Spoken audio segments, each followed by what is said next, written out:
Pristatau naujieną. Tai Kettler termovakuuminis elektrinis virdulys. Jau parduotuvėse Bohemija ir elektroninėje parduotuvėje bohemija.lt. Jo paskirtis yra dvejopa.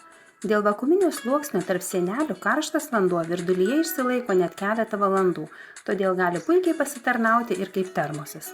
Naudojant šį virdulį jūs taupysite ne tik laiką, bet ir elektros energiją. Virdulys turi temperatūros kontrolės skydelį, todėl pripylus vandens ir įjungus virdulį ekrane galima nustatyti, iki kokios temperatūros norite kaitinti vandenį.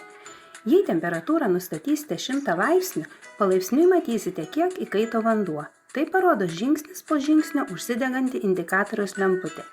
Kad kava nebūtų karti, o arbata beskonė, turite atsižvelgti į vandens temperatūrą. Pasiekus reikiamą temperatūrą, virdulį galima išjungti. Išjungus virdulį, prietaisų skydelis vis vien lieka veikiantis ir rodo vandens temperatūrą virdulyje. 100 laipsnių temperatūra išsilaiko apie pusvalandį. Virdulys veikia tyliai, jo sienelės neįkaista, o apvertus neišbėgs nei vienas lašas dėka dangtelio užrakto mechanizmo. Norint pilti vandenį, reikia nuspausti ant dangtelio esančią rankenėlę.